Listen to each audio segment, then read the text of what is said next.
Hey everybody, if you're just tuning in, we're just kind of getting things set up here. My glasses are always bugging me.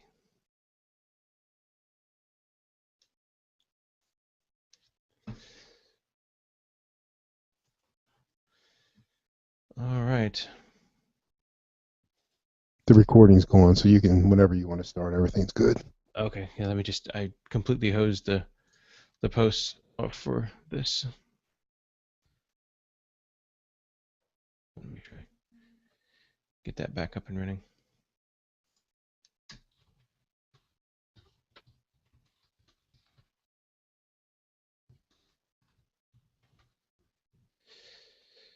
Okay. This sound okay? Right? Make sure it's on the right microphone.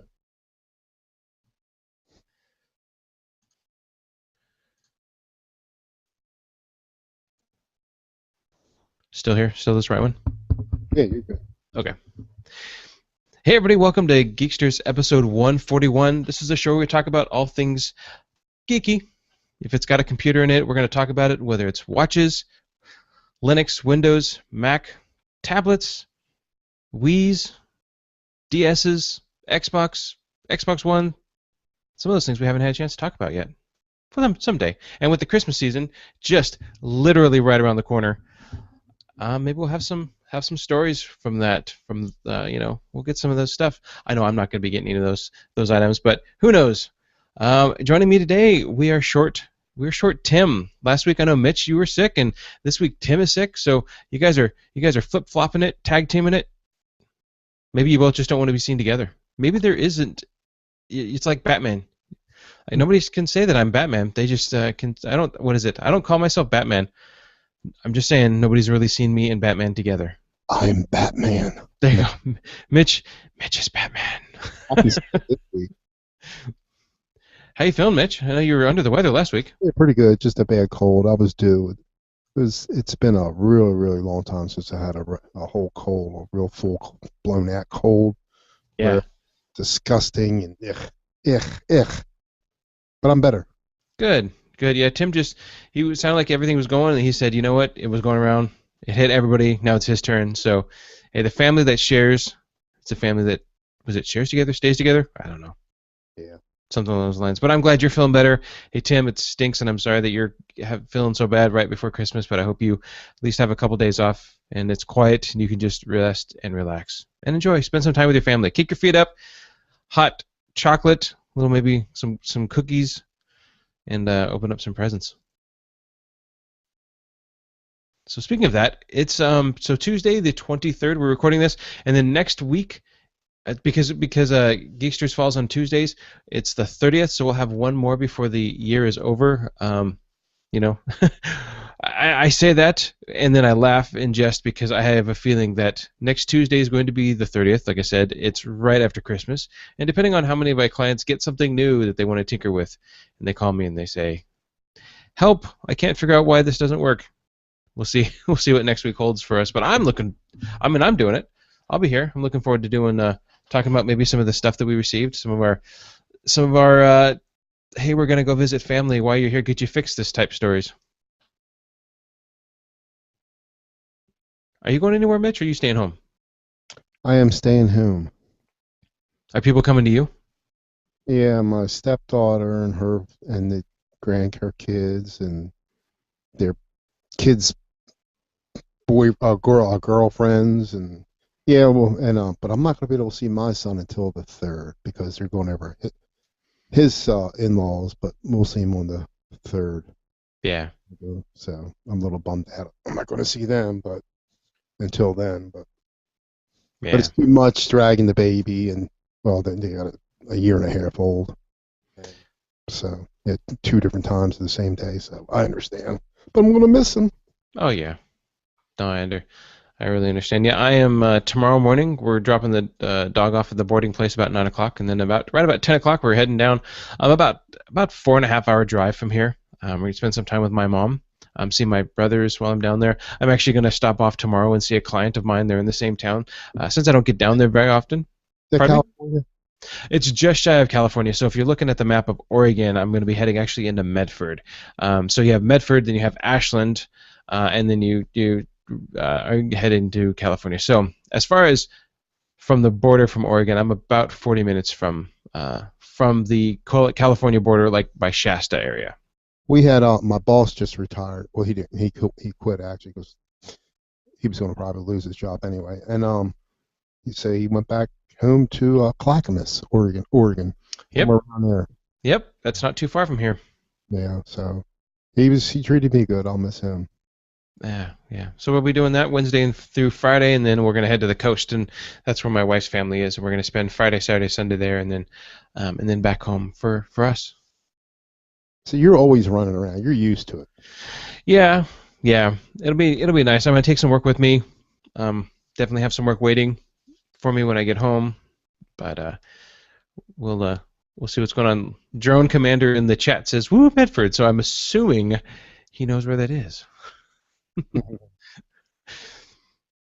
Yeah, so I'm looking forward. I'm just, the holidays can be kind of a double-edged sword when you work for yourself. I never know whether it's going to be quiet. I never know whether it's going to be busy.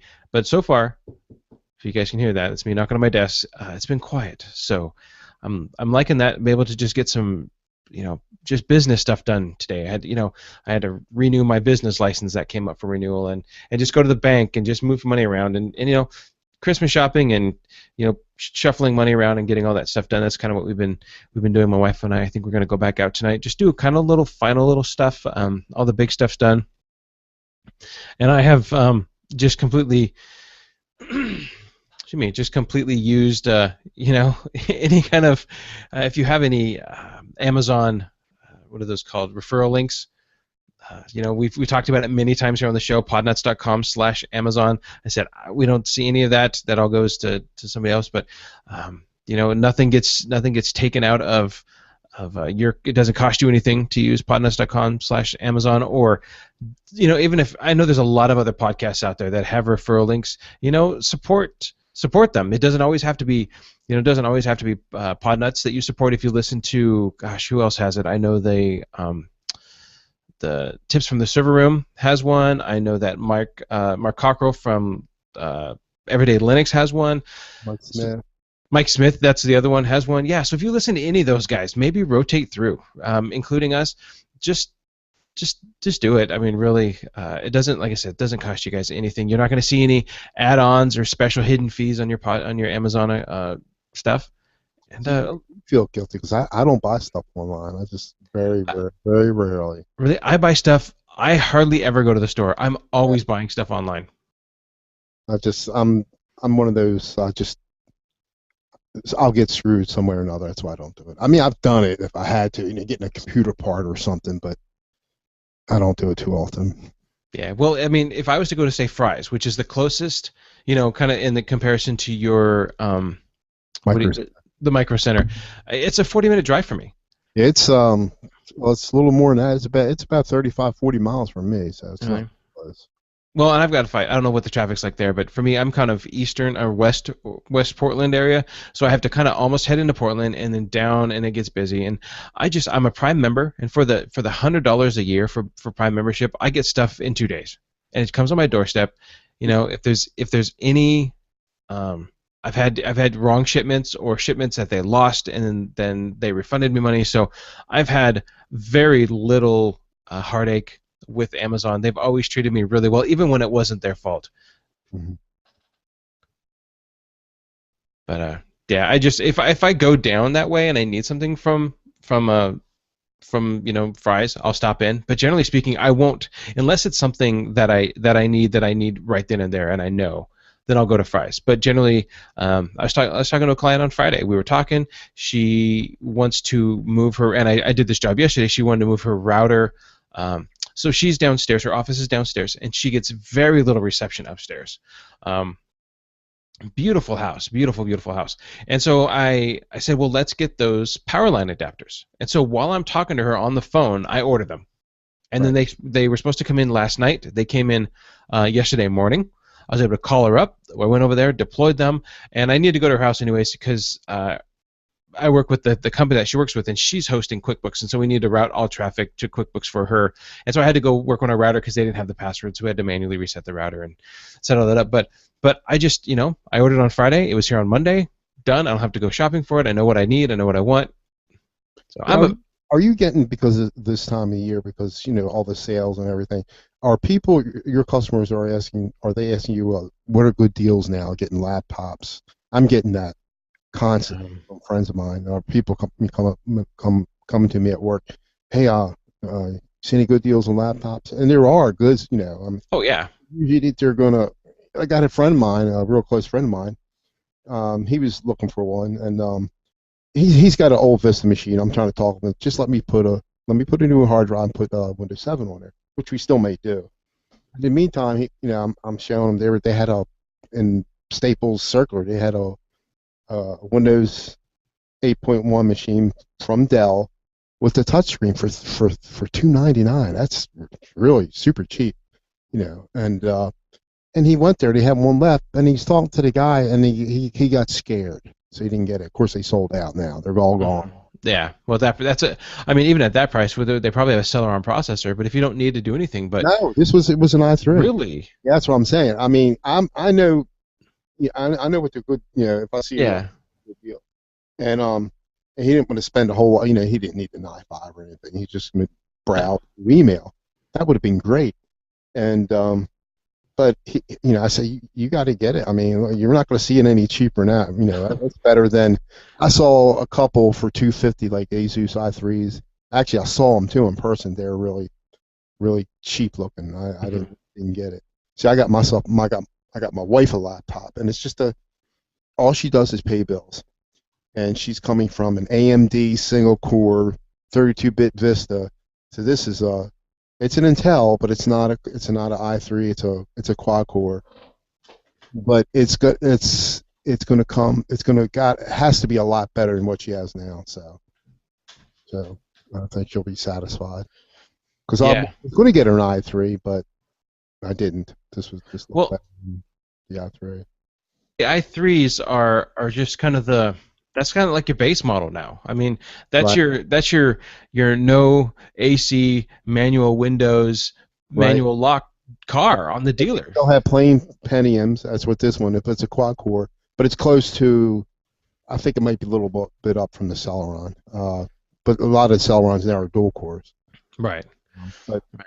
Well, yeah, the laptop I was looking at behind me, my in-laws were here over Christmas, or excuse me, over Thanksgiving, and they wanted a laptop, and so we started looking online, and actually, because we're Costco members, we were able to get them an i3. Now this is an i3. I think it's a Dell. I don't remember. Well, don't drop it. no, I know. I'm trying not to. Okay. So Oh, it's an Inspiron yeah. 33,000 series. It has 15.6 wireless. Is it touchscreen? Pardon me.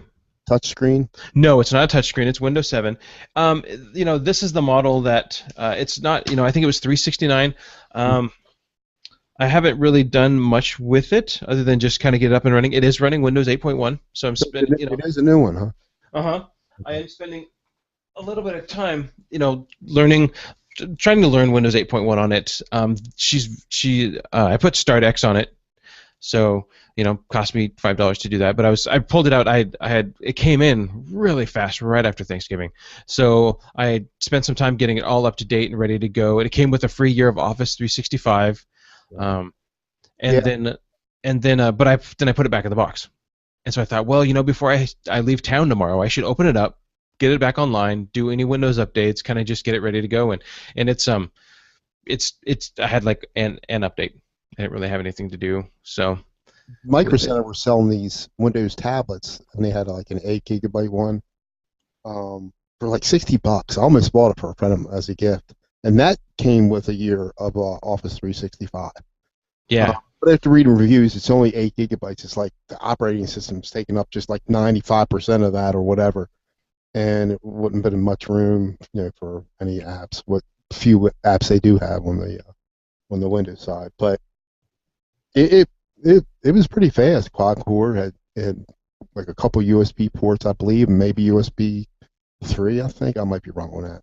But it was a good deal. But you can use an external memory card or SD card in there. And I almost got it for him, but I didn't. Yeah. Well, I mean, last week I mentioned my wife got a new tablet, and so she has been just enjoying that tablet. Well, Man, oh man. better. Did I? Oh, you were gone last week. Okay. Yeah, So I listened part of the oh, show. that's I right. was up there. Okay. I was dozing. So my wife went in and we purchased her. So just a quick refresh. My wife went in. Her iPhone 4 was dying. She was losing sound. I mean, it just kind of was like my iPhone, where it just in one day it just kind of went from working to nothing. Mhm. So she went in, got a Samsung Galaxy Alpha, which is a smaller model than the S4, and then with it was for 99 cents was a tablet, was the Galaxy Tab 4 tablet, 8-inch tablet, and then it was and then it gets tacked onto our plan for it's another like $10 a month or something like that Went from for. into Android. Yeah, so she went from iPhone to Android, and she just really really likes it. Good, good. And but it made what I can't remember why I was what made me think of that. Maybe it was the SD card. I don't know. But speaking of SD cards, I have a new Galaxy S5. Okay, I did hear you talk about that. Yeah, I wasn't sure if I was going to do it, and I went ahead and did it, and mainly because it has the fingerprint reader on it, and when talking to Door about it, well, a couple things. I needed an SD card. I have a lot of data on there, and so last week I ended up going in and doing it, and then the LastPass authentication, the primary authentication is my password, but then the second time you authenticate, it usually will just ask you for your password. I can now use my thumbprint as the password.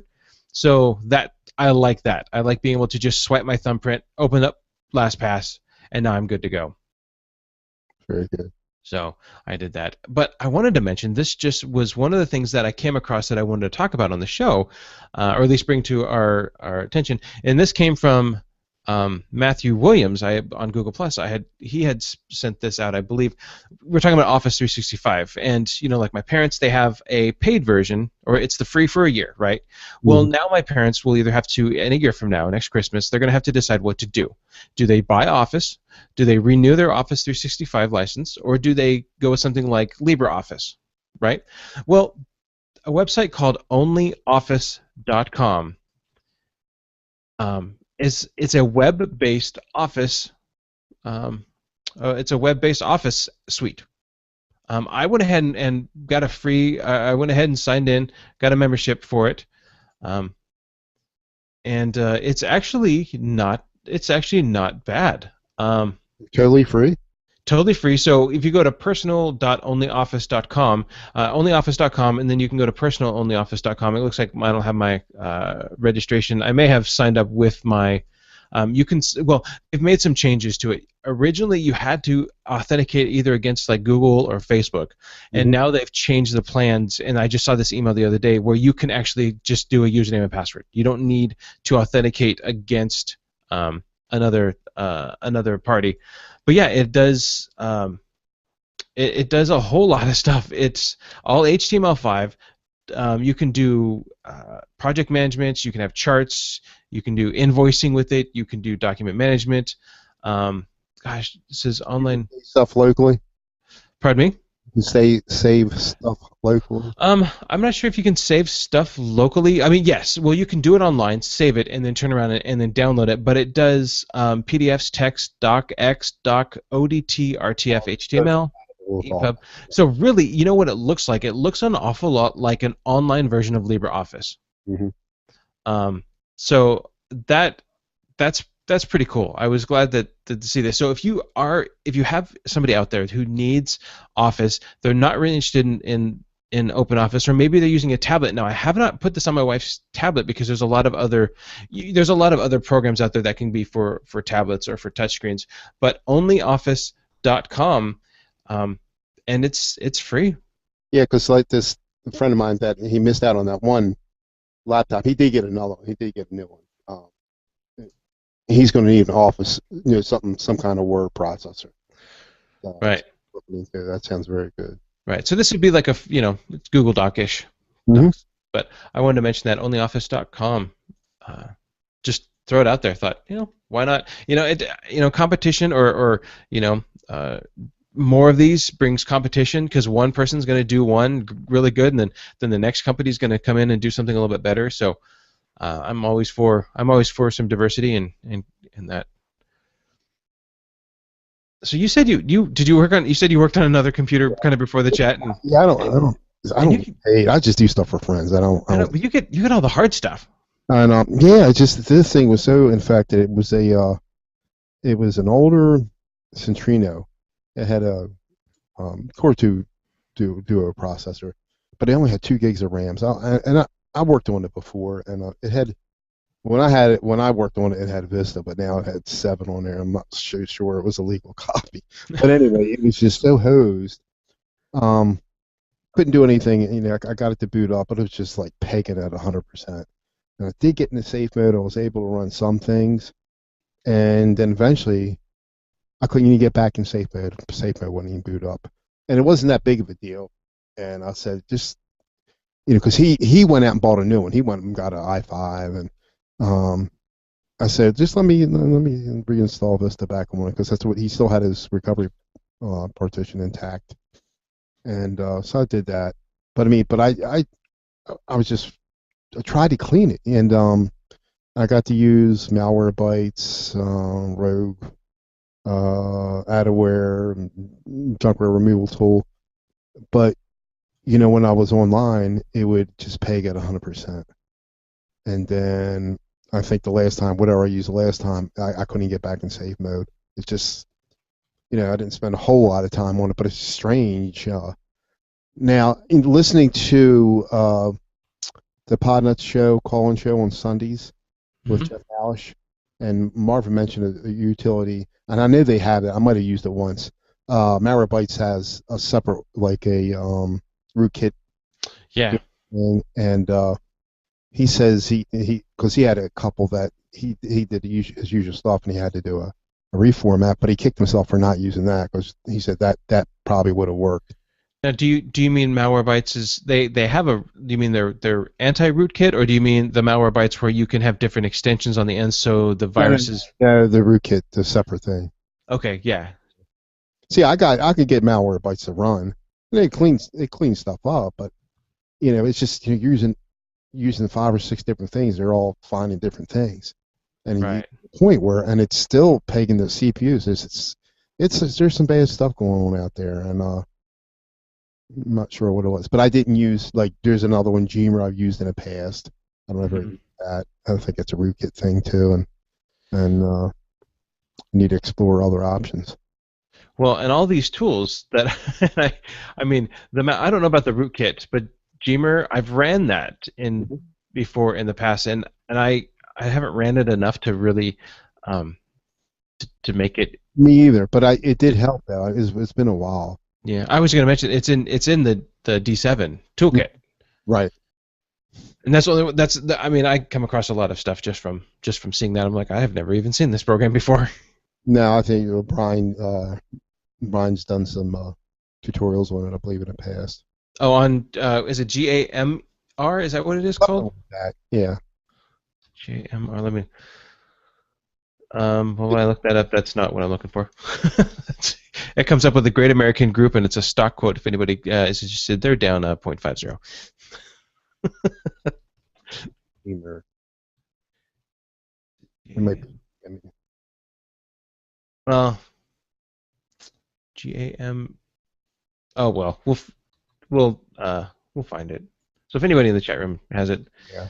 GMER. G GMER. Root detector and remover. There it is. Yeah. So it's GMER Yeah. dot net. Right.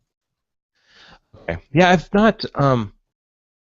Yes, I have seen this, and I think what happens is when I ran it, since I had never ran it before. Unfortunately, if there's too many checkboxes or there's too many selections to choose, I always feel like I am completely out of my element, and I'm so afraid that I'm going to delete something that I Right. that I don't know. So when it gets to the point where sometimes some things are just super simple, this is what they do. Adware, not adware. Adva- oh my gosh, it's gone. What's the other big one? ADW cleaner. Yes. Yes. So you scan it, you click scan, and then it says uncheck the boxes you don't want to remove, and you go through each tab and you I uncheck removed what. it all. Maybe that's why I couldn't get back and Well, disable. no, and I've done that except for, and I usually leave them all checked except for there's a couple times when I've gone through there and I've looked at what it is, and it's usually in the folders. It'll find things that I know are part of the system, or add-ons that maybe HP has added or something, and those I'm like, I'll just leave them in there because I see that they're a legitimate program. ADW may see that they're a little malicious. I see they're legitimate, and I'll let them go. But 98% of the time, I'm like, click each tab, and I'm like, yep, yep, yep, yep, yep, and then run. See, I'll manually delete the what is ever in the temps folder and Oh yeah, delete. well these aren't in the temps folder. These are usually in program data. Right.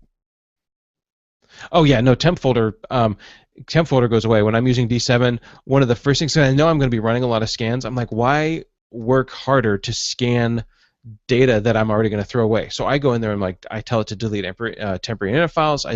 Tell it to delete the temp, the history, the cookies, and that way I'm not scanning. I mean, granted, there most of the time it's 40 megs. There are a couple times where I've ran into 1 and almost 2 gigs worth of temporary files, and it's like my computer's slow. I'm like, well, you got a 2 gig temp file, you know, or something else is just hidden in there, and so I delete that, and then my scans, I think my scans run faster. That may be all just in my head and completely illogical, but my thought would be, at least Yeah.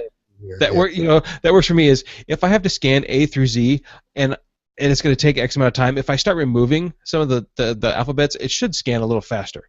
Right. Again, that may be a false thing, and it may just make me feel better.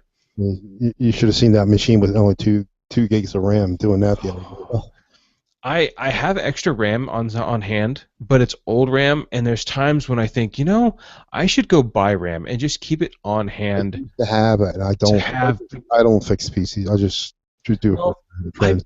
the problem is I think that I'm like, okay, good, I'll have some extra RAM on hand, and then I will never use it. I've taken out one of my machines to put it in another machine to work on, to put it back there till it's done. Well, yeah. I mean, this box over here that sometimes you give me grief about has 2 gigs of RAM in it. It's an old one, but that one is my, boot up. The bad thing about this last one I worked on had, like I said, 2 gigs of RAM, and I'm looking on HP's website. That's the max you could put in it. But then I was Oh, reading people reviewing, no, you can put four will work fine. But that thing was a beast. It was a 17-inch speaker, sounded awesome on there. Altec, it was really really sounded good. But but they should have never sold it with 2 gigs of RAM. well, I mean, so Of course, it's 6 years old, 7, 8 years old. well, I mean, I one of the old computers that I had worked on had 512. I had worked on a Vista machine where I had to replace it was a laptop, Acer laptop, and once I replaced the adapter and getting into Windows, oh, it was all infected and it had and you can't do anything with that. No. I mean, it should be they should have been sued for selling them. Well, I mean, that's a very minimum, well, that's the thing. That's the very minimum. They will sell you that with 2 gigs of RAM because it'll run on 2 gigs. It doesn't say it's going to run good, but that's the bare minimum. I was horrible. Oh, Especially it's awful. It is awful. I got it clean. I got the power adapter, which was easy to fix. It was a daughter board. You just had to. It was like a $30 daughter board. Well, I tried to solder the thing off. My soldering skills are not very good, but the daughter board, it was only like I said, $35. So it was really an easy fix. That was my first laptop that I ever tore down, but it was driving me crazy. But I got it. You had a friend, another client, call me for her personal laptop, and she says her mom has a Dell laptop, and she goes to turn it on, and it makes 5 beeps. So beep, beep, Oh, beep, beep, beep, that's not good. beep, beep, beep, beep, beep. Actually, what it is, it was just it was the CMOS battery Dying, dead. dead. So it's like, okay, I can fix that. And she said she needed. Well, originally it was about a couple months ago. She said I need to bring in my mom's computer because it's full of spyware and she just needs to get cleaned up. And I said not a problem. Just bring it in. Let me know. And I followed up with her, and she's like, yeah, my mom needs it. And now it's dead because it won't boot up. So I so I said, well, bring it in. I grabbed it, brought it home, turned it on. Sure, beep beep beep. So to pull out the battery though, I've worked on some computers that the motherboard, and this was one of them, where the hard drive and everything's on the bottom of the motherboard, and you have to disassemble everything. Yeah. Well, this lady, I know she has cats. And I know this because, and I've heard, you hear horror stories, and all my clients usually bring me computers, and I open them up, and they're fairly clean. A little dusty. That's normal. Okay. This was like sticky, dusty with cat hair, and I I felt bad because I'm like, gross. And so I'm kind of removing stuff, and and I'm scraping like cat hair out of like around the speaker and the CPU fan, and I finally got it all disassembled. But to try to find YouTube videos was really rough for this because I hadn't seen this model before. I knew it was under the motherboard, but I needed to get to it. So the You first said video, desktop, not a laptop, right? right, laptop. No, this was laptop. So the first video was some guy from Russia. He wasn't speaking. He was just, it was just a video of him with the camera on, and he was taking everything out one by one and dusting it off. He had all of his tools and everything, but he wasn't wearing a shirt the whole time. Like, and then partway, he something happens. He's got to get the screw, and it's a 2-part series. This thing's like an hour long of him you're just basically watching him take apart this laptop. And I'm like, well, let me see if I can find another one. Finally found another one to make sure I knew what I was doing. Pulled it off, flipped the motherboard over, grabbed the battery. It was a little CR. There was a 2-pack here. Went down to Fred Meyer's and just picked up a thing of batteries for it, put it in there, put it all back together, power button, and then it beeped again. I thought, oh man, that's not the battery. So to change the clock and all that. But it wasn't. It wasn't even getting into BIOS. It was just beeping, and I thought, oh. So I turned it off, and I turned it back on. This time it didn't beep, but it didn't do anything. So I kind of waited, and then all of a sudden, it spun up, and away it went. And I had to go into BIOS, reset the clock, but after that it was fine, no problem. So I don't know if it just had to catch up to itself. You know what it was? Did you have to look it up? The beep code. I had to look it up. So if you look up Dell, I knew it was an Inspiron, but the tag was all the tag was all rubbed off on the bottom of the motherboard, and so somehow I didn't exactly know what kind of computer it was because it's a Dell Inspiron 15, but there's so many variations of the Dell Inspiron 15. So I ended up pulling the hard drive, putting it in my computer, and basically going into the Dell folder and just kind of opening up INI files and config files. I'm just looking for anything that would give me some kind of a pointer. And somewhere in some random config file, it mentioned Dell Inspiron like 5520 or 5220. I was like, sweet, I have something to go on now. And from there, I was able to find some videos that were exactly this computer, but it. I'll still use CPU-Z. I don't know if you ever. Yeah, but I couldn't boot from it. Yeah, that's right. And so, I mean, I guess I could have. One of the options was to put it in this computer behind me and boot up and see if I can at least get into it and go that route. But I'll tell you something too. Yeah. But I was able to find it, and so I put it all back together. It really wasn't as bad as everybody expected. Took it back down dropped it off, and the only thing about cats was that they like to mark things too. Yeah. No, this was just gooey. You get well. I mean, okay, it was gooey, like as in just dusty gooey, not. I would think that maybe this lady smokes every now and then. The computer didn't smell like it, but you know how the smoke gets kind of that. It was gooey, yellowish. Yeah. Disgusting. So I had that before. I mean, power supplies, cleaning out the fan and power supplies. Yeah, but it's all turned it in. Did that? I think I've got a computer tonight where I'm going to be. It's a client of mine. We've kind of pushed it back and back and back, and she's afraid of releasing her computer because she has a new computer, but she's afraid of needing the data. So I need to just transfer data from one computer to another. I was supposed to pick it up last Friday. Last Friday became Saturday. Saturday became Sunday. Sunday became tonight. And she says, well, I'm going on vacation, so you can have it, and then I'll just get it back from you on Tuesday. I'm like, but I'm going on vacation. So I'll get it from her tonight, and I'll do what I can while I'm at home, but I'm getting ready to go out of town tomorrow. And, I just have a feeling like the delivery date was getting pushed back, but the deployment date back to her was staying the same. So that we'll just make it. We'll do what we need to do. So I was trying to think of something else that this week has been since last Tuesday there hasn't been a whole lot. It's been nice and quiet. A couple little programs, just paperwork for me. Nothing too major. I did that one job out and put those power line adapters. Really enjoying those. Yeah, the big news has been that well, North Korea's internet went down. Oh, I got something. Then I forgot about this. I wanted to mention this to you. So, well, let me finish this. So, North Korea's internet went down, and well, who's doing what, and is it government versus government? We have talked about this before, but if you go to map.ipviking.com, it is a live map that shows. What does it show? It shows attack. Oh, okay. It shows attacks, so you can watch it and see where attacks are coming from and who they're going to, and their target and what kind of ports they are, and then the attack types and so it's kind of a fun little map to sit there and watch it. And I think if I had time, I would definitely maybe have it up on the wall on another TV, and it would be just a fun something to watch. Like there was just a big one from France, just a mass amount of stuff into St. Louis, and for some reason in the United States, St. Louis is this big target, and I don't have a clue why. but it was a SIP attack, so port 50, 60, 76 of them already come through. But map.ipviking.com. It's kind of a fun little. You were saying their internet got attacked. Yeah, they're the ones that supposedly hacked Sony. Right.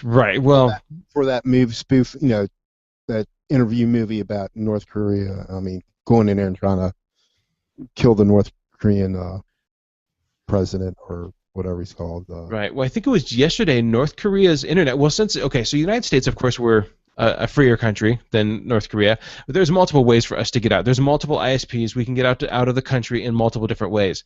Well, North Korea only has a couple of those ways because everything's monitored so tightly that, of course, it only makes sense that they would only allow so many ways out of the country from their ISP. So, but their ISPs were actually offline for, I think, 9 hours yesterday. Sony getting back? I have no idea. I don't even want to speculate. They did drop. They said they're not going to view the movie. Now they are. They went back. They are going to. Right. I heard that they were going to do it. Through Crackle, which is another site. Crackle. If you go to crackle.com, it's a site for movies, and I've actually know about it. They're not going to air the movie, the interview. Well, that's what I heard. Is that Sony was going to only release it to crackle.com. They're not going to do that. Well, now they're putting it at movie theaters, limited movie theaters. But they might be doing the trailer or something. But no, I see. The problem is that all of this. I mean, there's so much information that has come through in the last 48 hours of this person attacked this person, this country is offline, that country's doing this movie theater is going to release it. No, they're not. They're going to put it here. I'm just kind of, whatever. It's not one of those movies I'm going to go stand in line and spend money for. So, but it's just. But I'll see when it comes out on video. Yeah, I like the actors in it. Yeah, it looks like it's going to be silly. I don't. From what I'm hearing, people are saying it's not good, but the thing is all of this hype over it has made it. Now everybody's going to go see it. It's going to do. That's why they want to release it. Number one, it's going to go great in the box office because there's been all this hype about it. So this could be the worst movie ever, and yet now it's going to get a huge following just for the fact that it's made publicity. And part of my tinfoil hatish comes out, and I say, I wonder if this all was on purpose. Not, you know what I mean? Yeah, it could have been. The whole thing could have been orchestrated. It's all a publicity stunt. I don't know. But speaking of movies, a good family movie, I would say, is Guardians of the Galaxy. That came out just out on Redbox, right? Yeah, it's visually really stunning. I mean, I'm not that, I'm not too much into fantasy. Especially when you have one of your heroes being a, what is he? I forgot, but it's an animal. Raccoon. Raccoon. Yeah, I couldn't even think of that. Yeah, yeah. One of your heroes is a raccoon, but I enjoyed it, and it's really colorful and really looks great in HD. It's definitely worth seeing.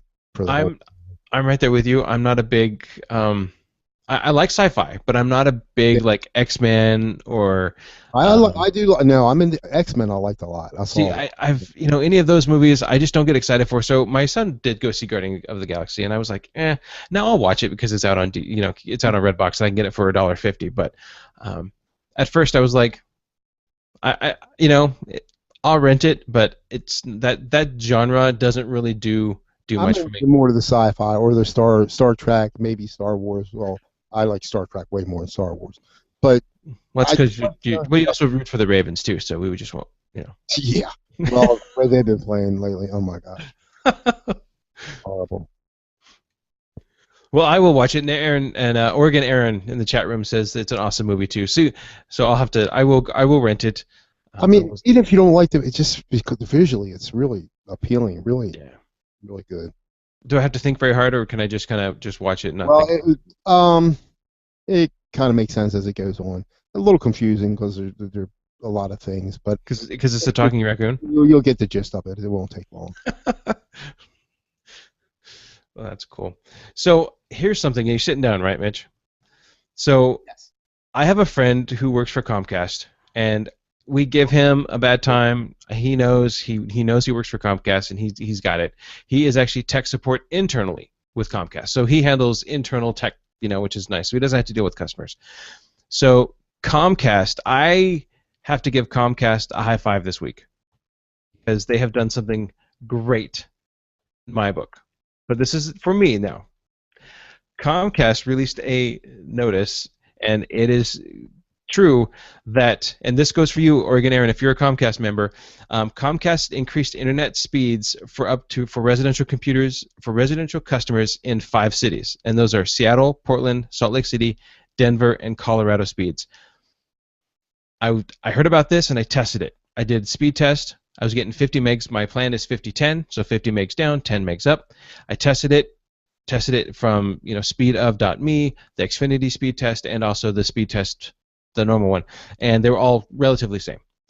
I unplugged my router, waited a couple seconds, plugged it back in, let it boot up, did a speed test, 105.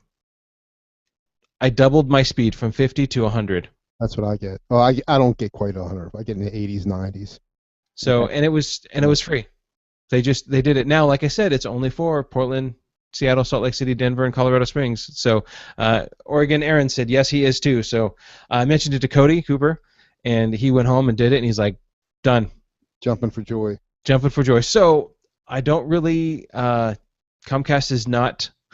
I don't think Comcast is in anybody's top favorite 5 on their phone, but this was a good move by them, and I am super pleased because now I can do whatever I need to do much faster. You said for free. For free. Or for now. Well, That's part of the. what was interesting though is the day before I was sitting down with my wife and we were just talking downstairs and my phone rang and it was an 800 number and I thought, oh well, okay, somebody needs me. I call and it's Comcast. And Comcast, the lady on the phone says, "Hi, this is Comcast," and the whole spiel. And she says, "What part of the Comcast service do you enjoy the most?" Because I have basic cable. And I said, "The internet." And she says, "What about the cable?" And I said, "Nah, I used to watch TV, but we really don't at all, hardly ever anymore." And she says, "Well, what do you use the internet for?" And I said, "Well, I told her what I did, my work and stuff." And she said, "Oh, okay." And she says, "So right now we're having a sale." I said, "Of course you're having a sale." She says, "For $10 more a month, you can get 140 channels, HBO, Showtime, like all of these different premium packages for like 6 months or a year, something like that." And I'm like, I'm not I don't sit in front of TV that often. I'm a Hulu, Netflix kind of person, or but I don't just sit in front of the TV. And she says, "Well, you also get access to over 200,000 free hotspots." And I'm like, "Hold on." I said, "Do you know that Comcast?" Because I just read about it the other day. I said, "Do you know that Comcast is in a class action lawsuit about this?" And she goes, "About what?" About the I told her about the Xfinity hotspots. And she says, "No." I said, "Do you know what those are?" She says, "No." So I taught her what the Xfinity hotspots were, and I showed. Pardon me. I know. I know what you're saying. Yeah, and so I talked to her about them, and I talked to and I mentioned that a friend and who had it, and we wanted to shut it off. It shut off the whole wireless, and I said these are hotspots where they're allowing anybody to come on their onto your network. And what they're being sued for is not Comcast is not being sued because somebody has the FBI's knocked on the door for child porn, or somebody's using BitTorrent or something like that. They're being sued for use of electricity, because people are saying if I have to leave my router on so somebody else can get a hotspot, then that's my electricity. You're right. I didn't think about that. I mean, so suppose they say it's not going to interfere with what you do. Right. But it's one modem. I don't know how it cannot. You know what I mean? Right. Well, I'm thinking the same thing. My buddy, this guy just got the one laptop. He just got the Xfinity recently, so I'm showing him. So he's got his network SSID. He said, "There's Comcast. That's coming from your modem right there." I'm telling him that. I don't know about that. Well, I do. Well, unplug it. Watch it go away. The funny thing is, every time I used it before, I always had to sign on like outside with my Comcast account. Mm-hmm. But when I did his, I just logged right onto it. Didn't ask me to sign on. Really. Yeah. So I'm not sure about that, but I got right in there. So I don't know how that worked. Yeah, you used to, like I said, like you said, you used to have to sign on. I don't know if that's if you had a cache credential or what. I had it. I don't know. I mean, I had it. I mean, it wasn't the same one. You figure if you're in the same, connected to the same node or whatever. But I wasn't. I did it around here, and he lives like 15, 20 miles from me. So. Yeah. But gosh, I can't remember who I was working with, and I wish I knew. He's talked on. We've had him on the show before. He does some podcasting stuff. He's got multiple cameras and stuff. It's not your son. Somebody else. We've had him on Geeksters before. Can you think of who I'm talking about? What was he? He does networks and stuff as well. But he has multiple cameras. He does some podcasting, and he's got mixers and everything. Oh, the one that lives by you? No. He lives in, I think, Utah area. Yeah. Tyson Brooks. There it is, Tyson. Yeah. Yes. Well, okay. By me as that's 8 hours away, but yes, by me. Yeah, so I was working with Tyson because his internet was very slow, and he had the free Comcast, and so we called. While I was on the phone, he called up Comcast, and they asked him to turn off. He asked them to turn off the router, so you can turn off that free wireless, but you have to call Comcast. But when they did that, they don't just shut off that; they shut off the whole antenna. The whole wire, so you can't have it just for yourself. Right. So if you're going to do that and you want to get rid of that, then you need to pick up yourself an access point, or just go get, or if you just want to be out of the whole thing, just go get another cable modem. That's... Yeah, I'm see, when they put mine in, when I got upgraded to the DOCSIS 3, they didn't ask me if I went wireless, so it's just a plain modem, DOCSIS 3 modem. So which is I got 2 access points going on in my house, so I don't have to worry about that. Yeah. No problem there. Yeah. So if you want to do that, get a hold of Comcast, guys, if you're doing that. So Oregon Aaron says that he is going to try his Comcast stuff after the show, which is good because you don't want to reboot it now because we're live still. That'd be silly. That's just I don't even know who wants to do that. One of the companies that I work for, and I've mentioned this before, and they always surprise me every time I go in there, is the company who does 3D printing. And I go in there, and they're always building something, and I'm always asking where they're building, and it's always something, well, this is for this drone, or this is for this, Adidas sports team, or this is for something, just off the wall that I never really think about them making, 3D printing this part. So I sent this email, I sent this website to them, this news article, and I thought, what a great use of 3D printing. So, guy up in the space shuttle guy in the space station needs something. And so what does NASA do? They email him a drawing. He puts the drawing in a 3D printer. The 3D printer then prints him out a wrench, and so now he has a tool. Mm-hmm. And I thought, absolutely perfect. Brilliant. Because now, I mean, if you can make 3D printing strong, if this stuff is very strong and flexible, it's not like you're sending a toolkit up into space that may or may not be used, and then bringing it back down, and then having to say, well, we had to compensate, fuel and stuff like that for this, 150 pounds of tools that may or may not be used. You send a 3D printer in space, and with the stuff, I can't remember what the whatever I'm going to call it ink, the 3D printing ink for a lack of terms, it weighs what it weighs right then. And so when you print something, you have a negative and you have an addition. So you have the device, and the device plus the rest of it, you know what I mean? It always going to weigh the same, whether you have something printed or not. Together, it still weighs the same. I thought, what a great thing. You don't have to send extra stuff up into space, or you don't have to send extra things on something that you have to be specific on weights, because if you need something, you just print it.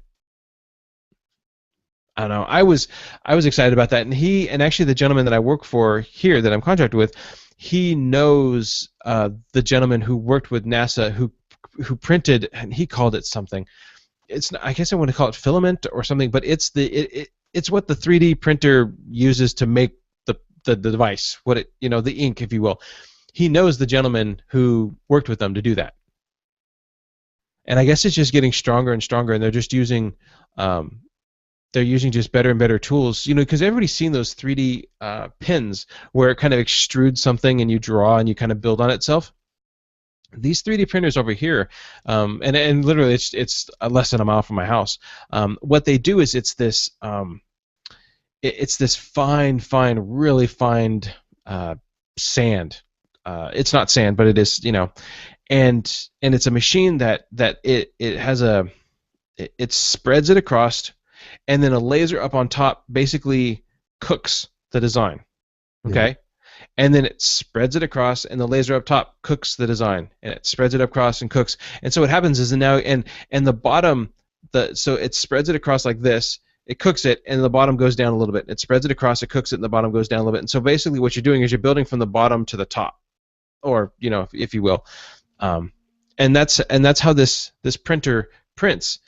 And so it's not you're not extruding stuff. You're this one here specific, and every one of from what I know, every one of the 3D printers has, if depending on the material, it does different things, different laser strengths, different whether it extrudes or actually cooks it. I'm not sure where I was going with this, but anyways, so this one over here is probably different than the one in the space shuttle, or even those little pins that you can buy. I don't know what the home 3D printing ones, what those do. Mm. When these ones get done here, if you've ever worked with like molten aluminum, and like in high school, you would take your sand and you would pack it in around like you pack it in like around it's not a frame, you want to make something, so you pack it around something, and then you split it open, and then you take out and then you have a negative impression, you put it back together, you fill it up with aluminum, right? You let it cool, you throw it in a bin, you basically break all the sand off, and then you have your item. That's the same thing here. After it gets all done, it's this big giant square, and they put it in a bin and they break it off, and they use brushes and stuff, and you end up coming out with the item that has been cooked in there. It's fascinating. It's actually, one of these days I'm going to get down there and just kind of watch it, but it takes hours. They'll start a run at night, and it takes a good 6 hours before something comes out of it. But because it's this big block, and the block is about a foot by foot, and then I've seen it up to a couple feet deep. And so that's the block, and so as much as you can get in there is as much as you can cook, because it's a laser, so it's very precise. So you may be having one big thing with multiple small things, and so you can actually have different so you maybe have different customers that need different things. You don't have to run, you can mix and match as long as it fits in the template. Mm-hmm. But I sent this to him, and he thought it was just a great use of 3D printing, and I'm like, yeah, throw it up into space. Done. I need some more Legos. I'll just get the 3D printer out and make them. Right. Well, they could do that. I mean, he could build Legos. I don't know how much it cost him to build Legos, because he's busy. You got to think a lot of these companies don't like that. I mean, same thing would happen when they came out with VHS and DVD, and right. The movie industry is doing just fine. Yes. Oh, yes. Well, yeah, and I don't know how much. I mean, he's in the process. He's too busy making government government funded tools right now that I don't think he'd stop and build Legos. But every now and then I kind of think, well, maybe I could do, what if I have him build something for me? Maybe it's a, um, I don't know, I don't know, something fun, something to tinker with, something that you throw in your keychain, or I don't know, stapler holder or something. Yeah. I came across this, and this is more of just a link to kind of put in your listeners' notes for just reference. Somewhere I couldn't remember what I needed, but I needed to get a DVD again of Windows, excuse me, and it's because I think I was reloading. Oh, I was reloading a laptop for a friend. Their hard drive completely died. And so I needed to get the ISO of a Windows 7 64-bit Home Premium Service Pack 1. And so I put these links. I always keep these links because you never know when you're going to need just the media. The sticker was on the computer. I just needed to reload it I just needed media. And so this link here is Windows downloads for all operating systems. And so you can go in here and you can get ISOs, where to download them, whether you need 64-bit or 32-bit. But it's a good one just to have on hand, so that way you can download ISOs as needed if you need the media and you have the license still. Now, of course, these do not come with licenses, so they're not going to be used to do that. But if you have a legal license, they'll work. right. If you have a legal license, this is just the media, but no license. It's got to be meant for that whatever specific machine you're putting it in. If it came with that machine, let's say a machine came with Premium and you're trying to put Ultimate in one, it's not going to work. No, because the license key won't work. So this machine was a Dell machine, and it did have a Dell partition in it. So I couldn't, the Dells you can hit F11 or something like that and get into the recovery partition and re-recover. It'll just do itself. The hard drive was gone. I couldn't even see it on my Linux box. It would throw errors, but it did have a sticker, so I knew what I was looking for. Downloaded it, put that key in, it worked just fine. Actually, well, if they're OEM, sometimes they'll work without any putting the key in, they'll activate. Right. But every now and then I kind of think, oh, that's right. Where can I find this ISO again? And I usually just keep this list on hand. Chris Carruthers might have a little argument with you about this. Well, okay. From what I remember from what Chris was saying was that this was a client's machine who needed they were getting their machine back.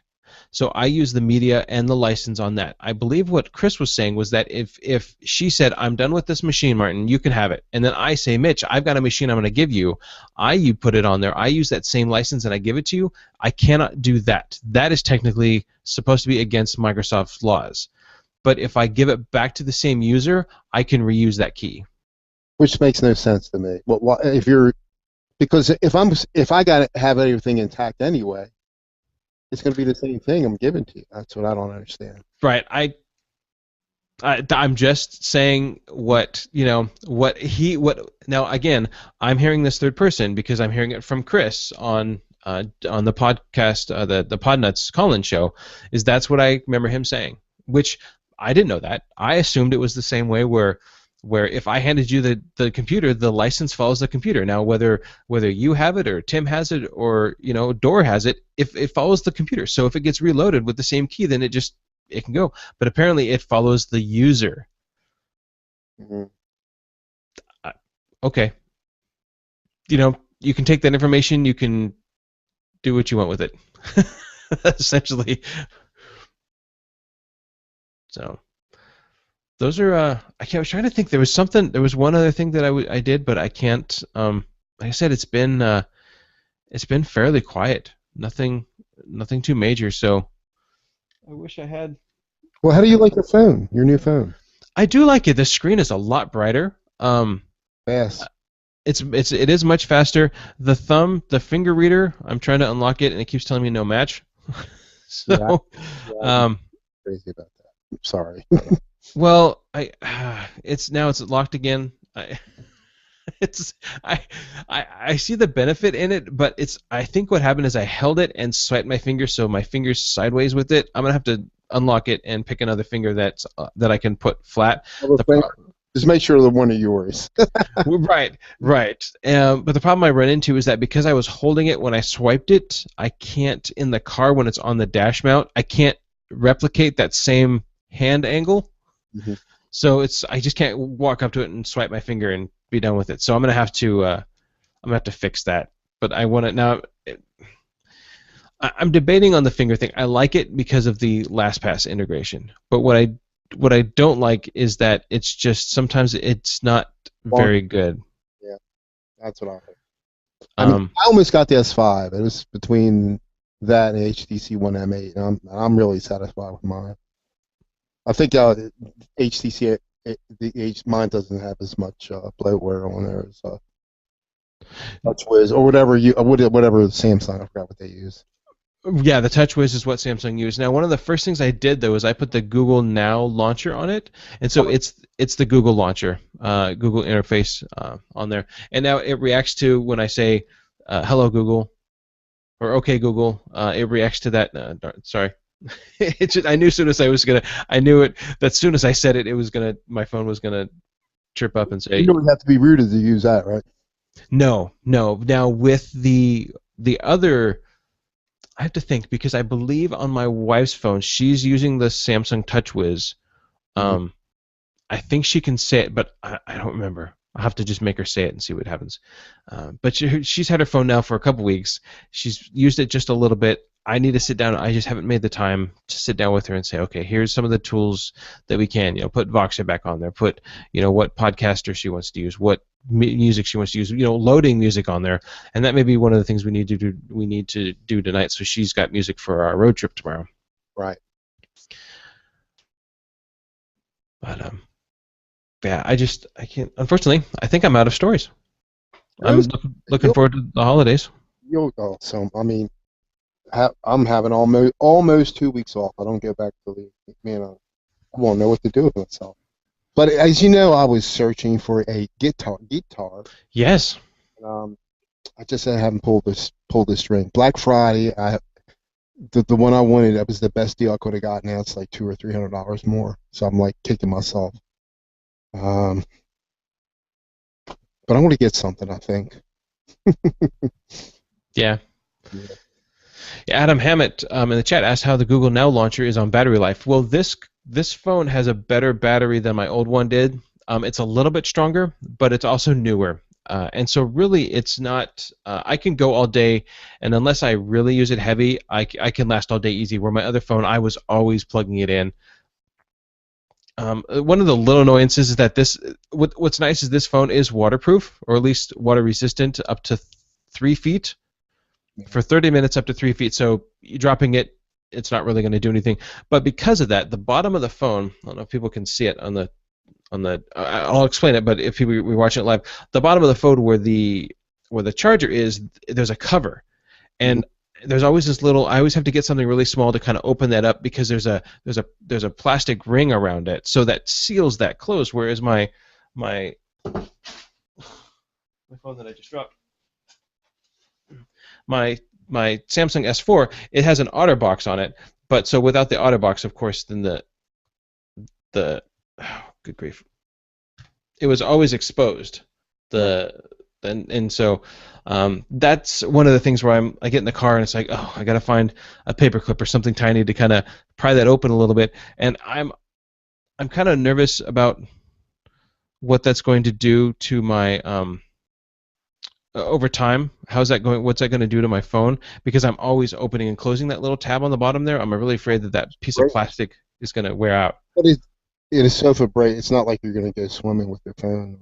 No, no, but that's that's the charging on it. That's everything, and so it makes me nervous. It has a heart monitor on it. I haven't used that yet.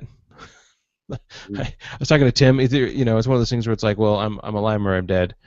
Um, I can get on mine. I get off at 3:30, and I'll use it at work, and I might watch a video here or there, but just like a couple minutes. Um, it'll be in the low 80s, high 70s when I get off of work. Um, I think it's roughly the same size battery. It might be a little smaller than yours. I forget. But I think you can replace your battery. Put another one in. Right. Mine's burning. I can't get it in.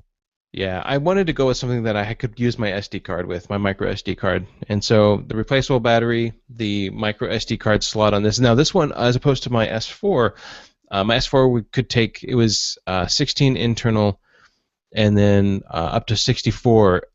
I believe it was up to 64 through an SD card. This one is also 16 internal, but and then 128 It's on the SD card. like mine, except mine's 32 internal. Oh yeah, yeah. A lot of stuff.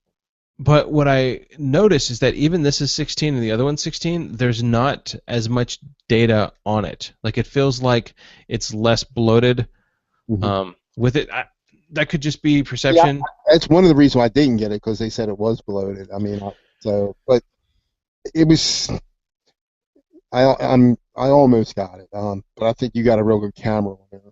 They knocked for whatever reason they knocked the HTC One M8 because it's got a 4K camera. Right. But I don't print stuff out. Yeah. It's super, super, super fast. I could never do that on an Android camera before. I mean, Right. I'm really satisfied with the pictures it takes. I mean, if I'm going to blow them up, yeah, I'll probably see a difference then, if I wanted to print them out. But I don't.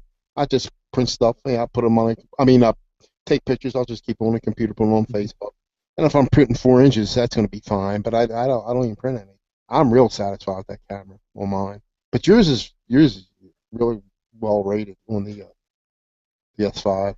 Yeah. Yeah. It has it's pretty nice. I like it. I know my wife likes hers, so we both of us have new phones. I think I'm gonna replace it. So the next plan, when I win there to talk to them, so the next plan you have to find the sweet spot. And so on the I was on the next 12 with this, and I waited 18 months. So I was 6 months over on this. And so what happens is after the 12 you're eligible for the new phone. Oh, And so what I do is I can walk in and I can get this phone for my new phone for the same price. All I do is hand them this phone, and they hand me my other phone, and I walk out the door. There's no price increase because I just basically renew the next contract. Okay. but you're paying. You're not getting the phone subsidized this way? Am I right? What do you mean? You're paying for the phone outright. If I waited, well, yes. So what happened with this phone is, since I waited 18 months, I could hand them this phone. I get this phone and I walk away. No price change. Yeah. The one thing that, because I had waited so long, the price on this phone was so cheap that I just bought it outright since I was right there. Mm-hmm. So I bought this phone outright, my S4, and then I signed up for the next plan again on my S5. Oh, so you had to finish paying for it. Okay. Well, I didn't have to. Well, But it was such a low price, and I can resell this and because it's always had a case on it. It's got the little dings on it here, but this is the screen protector. That this phone is in such good protection that I could potentially make almost $200 more by selling this phone than I had to pay for it to own it. Now I had to own it over time, so I mean, if you really put it out on paper, it's one thing. But if you kind of think of like, oh, I paid X amount of dollars to walk out the store with this phone. Now I'm going to resell it and then make money back on it. So I got you. yeah, so the guy's like, well, and so that's why when I was in the store, he said, when that next 12 or next 14 or 18, so that was a 12 plan, and I waited 18 months. This is an 18-month plan, which seemed to work fine for me. So after 18 months of me owning this phone, I can walk in, get another phone, maybe it's the S6, maybe it's something else, and walk out. I just have to know what my price plan is, okay? If it's $25, if I'm paying $25 a month for this phone, okay, then I go in and then maybe I want to look for a $25 phone. Or maybe I want to go in and look for a cheaper phone. But if I like the phone that I see, then maybe I want to do the next 24. So stretch it out even longer for a lower price. Does that make sense? Yeah. So that's why this one was on a 12-month plan, or yes, a 12-month plan, and this one's on an 18-month plan. They're Yeah, the I'm same price per month, but this one's ultimately more expensive. AT&T, right? Still. AT&T, yeah. All right, I'm with Verizon. I just got the traditional subsidized phone. It was like $100. Um, but I got it, for 2 years. And I was grandfathered in before, but since I got this, I lost that. But they gave me 6 gigabytes, and everything else stayed the same. I don't have unlimited phone. I got like 450 minutes. The plan I was on. I can't text. I can text, but they charge me like a quarter each way. Oh yeah, But I get around with that just using apps.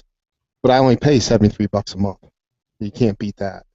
yeah. Um, No, there's Now there's other plans like if you want to get different phones, it's fine, but you are paying for the phone. You are paying for the phone one way or the other. yeah, Whereas this one is totally subsidized. yeah.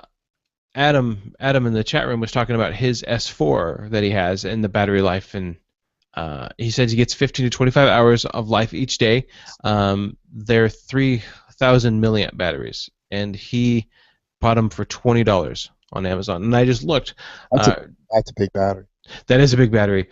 This one here, it's 2332, and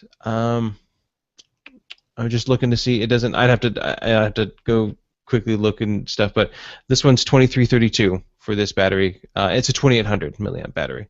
I I think mean, I it's believe that's what's in my S5 right now is 2800. 26 or 28. Yeah. But I mean, like I said, I don't have to. I used to bring my charger with my old phone to work. I don't even bother doing that. But another good thing at it, when it's dead, it's like charged up in an hour, so it doesn't take long to charge up.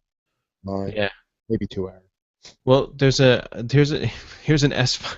This is from Anaker. It's a 7500 milliamp high capacity extended battery combo with the Galaxy S5. So it's a case that fits on it, and it's a 75. It's 7500 milliamps, and it's $40. That's not too bad. The fact that it makes it a little thicker, but hmm. So, and I just went with I only dropped mine this one a couple times, and so didn't really do much. It's got a little nicks out of the OtterBox, which I'll take off when I go to resell it. But I went ahead and just went with the plain case on this one. But I did get the new, instead of the bodyguard shield, which is like it's kind of a plastic on the top. This is actually a piece of glass that sits on this, and so it's a lot. It's scratch proof. That was like, I mean, I bought it while I was there because they put it on, and then if anything happens, I can take it back to them. So it's like, I know that I'm paying for those things, and so I think that was like $40 for that cover. But the guy was, when I went back to him, so we went in and bought my wife's phone through him. I had the Moto X that I was going to walk out the door with. It was all ready to go. It actually still shows up on my Amazon. It actually still shows up on my AT&T account. But it didn't have the card, the external card. So I had to go back to my old phone. So when I went back to AT&T to talk to him, I went right back to him and I said, okay, I'm ready to buy a phone now. So, and then because of that, he actually knocked some extra money off for me. So I specifically looked out for him because, he worked to sell us the stuff. He was very nice to get, multiple devices set up and then reconfigured after it was a mistake. And, and because of that, So are you on a family thing with the kids too and everything? yeah, well, so now we have my phone, my wife's phone, the two kids' phones, my mother's phone, Yep. and then now we have a tablet on cellular. So the tablet just stays in the airplane mode. So we pay the price for the tablet, but it does suck up its bandwidth. But right now when we're in the house, it's just on airplane mode. There's no reason to take it off airplane mode. You can play. My wife usually just plays Words with Friends or something like that. She watches movies on it. It works just as good as my Nexus 7. Except it's a whole lot nicer. But it has an external card on it, so we throw a VLC on there or something like that. My Nexus 7 does not. So I always have to kind of move things around if I want to watch a video, whatever. We throw an SD card on there. It has a micro SD and a what's the other one? That's for you see a lot of them in cameras. Micro SD. Well, the micro is what my phone has, and it's a tiny little one. Then there's the next size bigger. Oh, bigger. Yeah.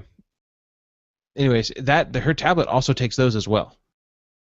Okay. So we can deck it out with a whole bunch of with a SD or whole, micro SD? yeah, Huh. it must be just an SD card, but it has, you can plug it in there and boom. So you can have tons of movies. Yeah, I can't. I can't. With Comcast, like you were saying, I got the full package, and I got my phone, internet, and TV. I pay like $180 a month, and I got 4 premium channels for a year. But anyway, like when the Orioles were in the playoffs, I could log into my Comcast account on the phone, and I'm watching them on the phone. But I can't sit more than 5 minutes watching a video on a phone. Just can't do it. It's just too small. And even though it looks good, it's clear and everything, but yeah, just couldn't watch. Maybe a 7 inch or something, but I like my big screen. Well, I don't have a big screen, 40-inch TV, but not the same. Yeah. Adam Adam Hammett in the chat room just posted, and I'll put it in the show notes, but he posted, so we're talking about batteries. He Right. posted the link for Amazon for the S4. Now I'm trying to find, but it has, so that it's the 100-day warranty. It's two Galaxy S4 3000 milliamp batteries with a charger, um, and for $21.99. Wow. But this is for the S4. He says they have them for the S5, and I haven't seen them yet. But the charger is a well, I guess it is. So it's a USB charger. So it's a uh, I'm going to explain it to the listeners. So I have a it's a cradle essentially that the battery, you put it in one side and it kind of snaps into the top so that it sits flush with the cradle. But the cradle has a USB port on the side of it. It also has prongs on the back that fold in, so you can unplug it and plug it into the wall. So you can charge it via your 110, 120. What is it? 110? Yeah, wall socket. So, and this is for, I know we have some listeners that are overseas, so this is all US based charging plans, but yeah, $21.99. And I do have, actually, it looks like I can get, you can, if you have Prime, you can get it 2 days. So that's pretty cool. You always walk around with another battery for $21. Well, Mitch, I think that's all I have. It was fun. Yeah, it was a lot of fun. I wish Tim was here, but I know he's sick, and I hope he feels better. Well, I want to wish everybody who listens to us and to have a Merry Christmas, which is 2 days away, and I'm looking forward to it. Yeah, people on the radio were calling today Christmas Eve, and it drives my daughter's nuts because she calls it. Yeah. Well, she calls it Christmas Adam. Like Adam, Yeah. Adam and Eve. So, Yeah. so she calls it Christmas Adam, and she's like, "Why can't they just call it Christmas Adam?" And I'm like, "I don't know." So everybody says, "Well, this is Christmas Eve," and and she gets like visibly like, "Arr!" I'm like, "It's okay, it's okay." Mm-hmm. Yes, I too want to wish everybody a Merry Christmas and hope that everybody just has a great time, just relaxing and spending time with your family, and don't think about the million questions of how come my new e-machine doesn't connect to AOL very well. Just let that one go till after Christmas. Because somebody somewhere is getting an e-machine with 45 free 4,500 hours of AOL. And that's when you say, "Let me introduce you to my friend Linux." Oh, yeah. Because you say, "Guess what? It's free as well." Mm-hmm. All right, guys. Well, Mitch, if people want to give us a voicemail, a call, want to get a hold of us, what's the best way they can do that? Oh, you caught me off guard. Oh, I'm sorry. Yeah, I don't know. I don't have it. Let me song and dance. Yeah, you have it up. I don't, but I don't have it up. It's on podnuts.com. yes, well, yes, you can find us at podnuts.com. If you want to give us a call, it's 707-6-PODNUT, 707-6-PODNUT, right? Podnut. And then Geeksters at podnuts.com, PODNUTZ. If you want to get a hold of me, I'm M. Obando in Google+. I'm Martin at obandocomputing.com. I'm Obando Computing in the chat room.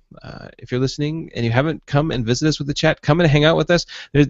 Adam Hammett and Highlander are having a nice talk about batteries right now in the show, and it's just great it's a good community. You can jump in there. It's not always busy. Usually during shows, it's kind of going well, but jump in there and just say hi, introduce yourself, and they don't bite too hard. There's a small initiation fee, nothing big. But we hope that you guys all have just a very Merry Christmas. And if we don't see you before the next year, before the new year, if something comes up next Tuesday, which I hope not, I want to just wish everybody a Happy New Year as well. All right, guys. Well, have a great fiscal Geeksters week, and don't forget to stay gruntled. All right, guys. Catch you next week. Bye bye. Very good. Let's see that. I'm kind of waiting for that lady to call me. I have a feeling. I'm like, the other night I purposely didn't call her on Saturday, and then she called me. She's like, "Yeah, it's gonna have to wait." I'm like, oh, You don't you don't get 8 calls Christmas Day. I hope not. oh, I don't know. Who knows? You have in the past? Uh, I honestly don't remember if I have. So, You don't want to remember. yeah. No, you probably Well, would. Do. yeah. I'm gonna have to take some work with me. While I go down, and it's just small work I need to do. I have got a site that wants to do an inventory. I just need to find out some parts for them. Nothing too big. I need to write up a statement of work. Oh, I had a story. I'll just tell it here. This is special stuff to listeners who are following us right now. I got a call on Friday, and I will mention this story next week. But I got a call on Friday, and it threw me off guard because I had my day all planned and I knew where I was going, and it was so one of the vet place, the veterinarian hospital that I work at here locally. There's 2 vets that started it, and one of the vet has another location that he ran and runs, and his son, who is a computer programmer, was working on the server. He doesn't know networks. He's a computer programmer, and he was rebuilding a desktop, and something was going on with it. But he needed they were setting up backups, so he needed to format the backup, the USB hard drive, and so instead of plugging it into a computer, he plugged it into the server and formats the hard drive. So I get a call Friday morning saying he went to go format the hard drive, and now the server won't boot. And this is a domain controller and the whole works. And I thought, well, okay. I said, I can't be down there till about 9 o'clock, and I'll come down. He said, okay, well, Ryan's coming down too. So, and that's the son. So I get down there, and the doctor's moving stuff out of the way so I can get to the server. And I see the screen, and it's black blinking cursor, top left-hand corner. Just blinking. And I'm like, oh, it's not saying no operating system found or anything, but it's just blinking. And I thought, okay, well. So the son gets there and he says, yeah, so this is what I did. I went to format the hard drive. And I noticed the drive is still plugged in. I said, let's unplug the drive. So I unplug the drive, Control Delete, server comes right up. I'm like, oh, good. But I thought worst case scenario, he completely formatted the hard drive on the server, which I don't know if it would let you, except if he did it to the data drive or whatever. But of course, they don't have a backup because that's what he's in the process of doing. And this client had gotten a hold of me a while ago and said, we really need to have you come down. And I said, yeah, let's set up a time. We really need to have you come down. Yeah, we need to set up a time we can meet, And I'd say, you want me to come? Should I come busy? We're busy. And so now it's, we really need to have you come down and do it. Let's get this going as soon as possible. So I'm going to write up a proposal for monitoring and managing and maintaining their network, getting offsite backups because they don't have any backups apparently, and getting them set up. And this doctor knows me because I've gone to his house, worked on his computers, and now he's seen me work at this other location. So he's got confidence in my work now. But I forgot about that one. And I thought, man, Friday morning I thought this is going to start right before the weekend where somebody just formatted the hard drive of a server. Nope, just left it plugged in. This is 140, by the way, right? 141. 141. Yeah, you were gone for 140. Oh, I'm just looking up. Yeah, 139's posted. That's why I was going by. Yeah, 139's posted. And I forgot I also forgot that there's a sale on. So people who are listening still, if you go back and watch the YouTube video right now, put in the code GEEK15 GEEK15, and you're going to get 15% off D7 stuff, and he has a sale going on right now. So I don't know if it goes on top of the sale or not, but check out D7. So I will I'll put those in the notes. I'll have to ask him if he's got another another sale next week or next, but so yeah, there's kind of after show bonuses. So I'm not sure. There's one listener or one viewer, but I'm not sure who it is. So I'll throw it in the uh, chat as well.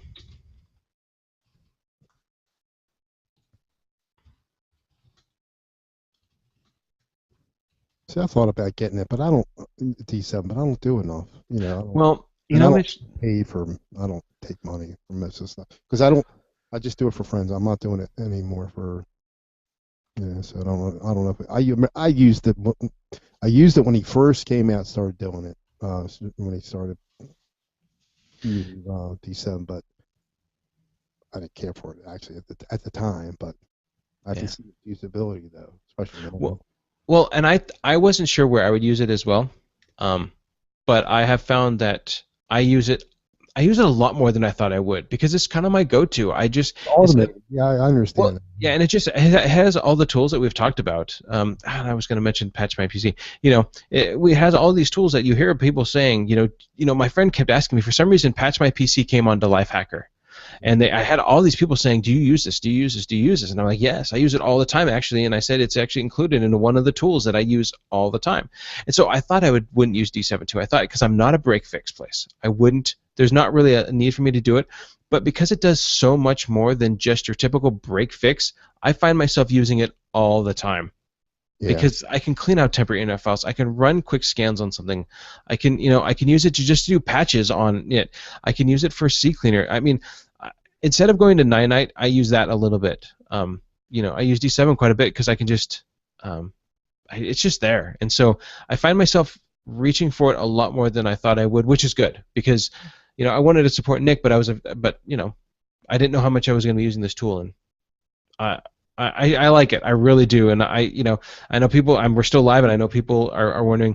We don't get any. I don't get any bonuses. Neither of us, on the Geeksters, we don't get any kickbacks from Nick saying this.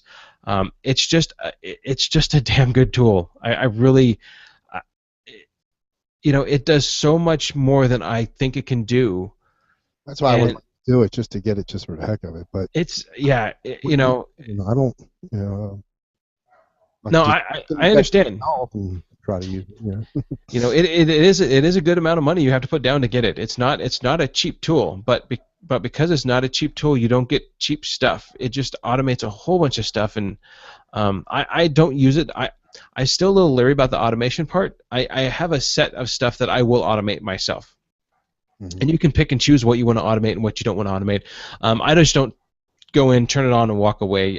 Some people, and there's some techs out there I know, they just do that. They just run up for the full gamut of all the tools, and I don't really do that as much. I have a lot of the Windows tweaking tools. I will let those go automatically, but there's all the antivirus stuff. I pick and choose which one I want to run. But between JRT, malware, CCleaner, ADW cleaner, and then all the Windows tweaks tools, where if there's a network issue, or something like that. That's Patch My PCs on there. I just use all of those tools, and it's kind of the Ninite. It's kind of just the local version of Ninite because I don't have to worry about. Now I still use Ninite to go grab all the patches or grab all the any new applications, but because Patch My PCs on there, and so if they have Shockwave, it just updates Shockwave or Java or Flash or it, and it's right there, so I don't have to worry about carrying all this stuff. So I do understand your leeriness because like I said, it's a lot of money. It's not a cheap tool, If I but did it for a living like you did, I probably would. I'd be investing in a lot of things, but I don't want to do it for a living. I like getting off at 3:30 and being home in a half hour, and then I'm done. I don't have to think about work. You guys are like 24/7. I don't know how you do it. well, but here's the thing: is that here's one of the things that I have things like billable hours. So when you go to work and it's slow, you still get paid. When I come to work and it's slow, I don't get paid.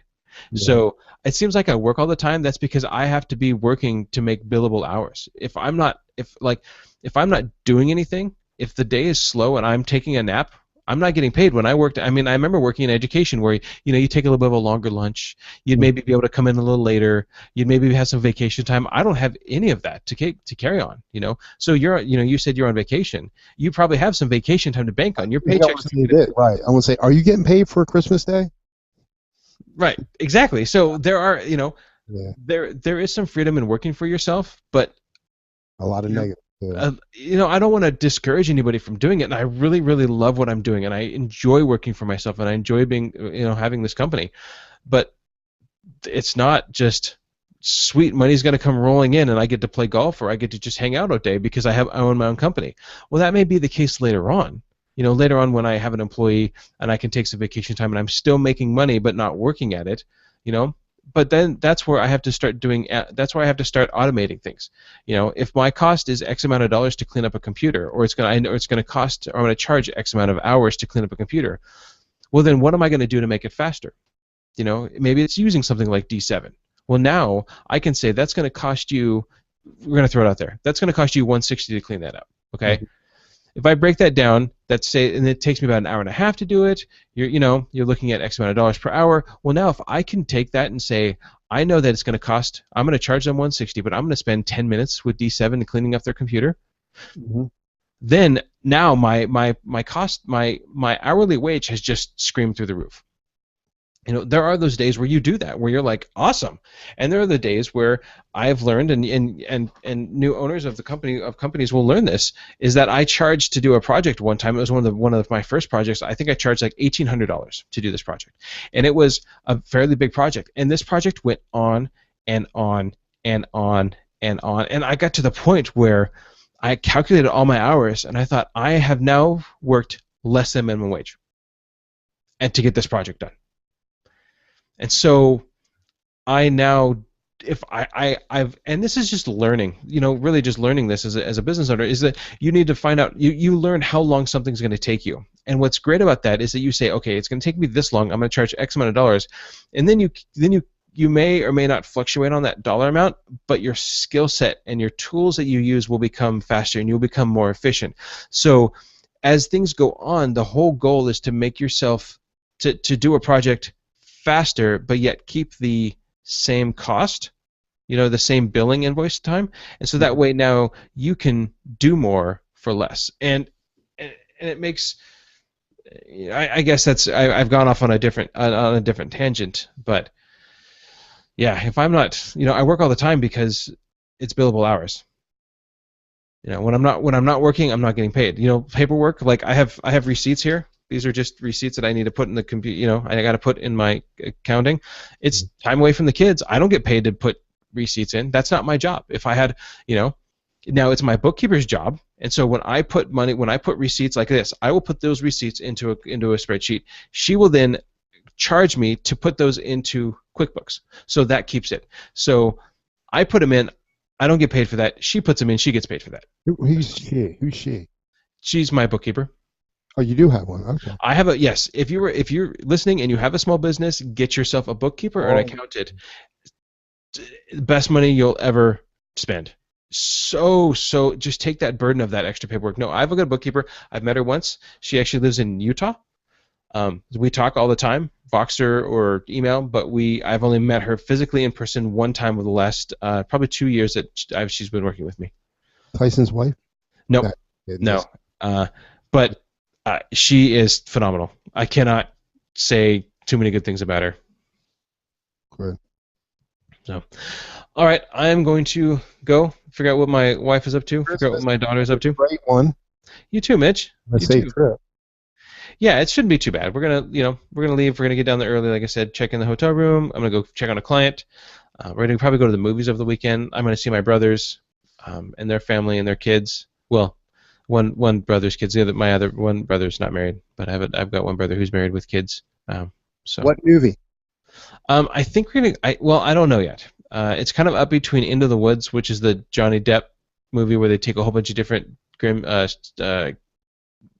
fairy tales like Red Riding Hood and Hansel and Gretel and put them together. But I would like to go see Unbroken, which is the one put out by Angelina Jolie. It's about a gentleman who was a Olympic runner and then decided to join World War II and was captured and put into prison, a Japanese prison. I've read the book. Phenomenal book. He was actually then his name's Louis Zambini, something like that. He was actually the marshal, the Grand Marshal for the Rose Parade up here. coming up in the springtime. He passed away last 4th of July, and they are still going to keep him as he's posthumously going to be the Grand Marshal up here, so that's pretty exciting. But an awesome book. I flew through it. It was an audiobook, and I didn't want to leave the car because I wanted to keep listening to it. Just an awesome book about his life and his struggles in the prisoner of war of the POW camp, and then just his life after it, like just post-traumatic stress and how the war really affected him, and how this gentleman with really affected him in the war, and then just a great redemption story, just a wonderful, beautiful story about forgiveness and love. So if you haven't read it, if anybody's still listening and you're going to, but check out, it's called Unbroken, and the lady who wrote it talked to him, and she's the same lady who wrote Seabiscuit. Great movie. Oh my gosh! And so I'm really excited to see it. I know that it's going to be a tearjerker because I know what's going to happen, and just the I don't know. It's there's only a couple books that every now and then just kind of get me, and this was just a loving redemption story that I always like those movies. Everybody likes happy endings. Everybody likes things, and especially when you have somebody who's just so badly tortured and so beaten and so broken, and then their life is turned around, and it's all then it's an effort to forgive, and it's an effort to find the person to forgive. It's just such a beautiful story. There's another book out there, or there's another movie out there that's actually out on Netflix right now called The Railway Man. And this is about a gentleman who was British, and he was captured, and he did the was it the railroad through some Asian place? It's really close to the bridge over the River Kwai. Alex Guinness was in that. Gosh, what is this?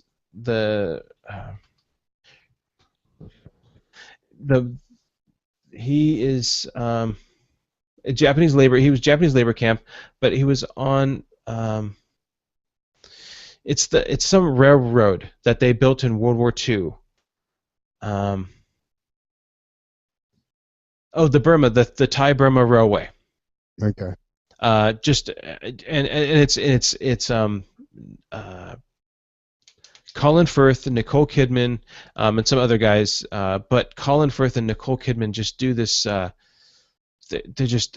It's fabulous movie called The Railway Man. So if you haven't seen that, it's a good movie. It's not a happy movie. It's going to stir up a lot of. It's an emotional movie.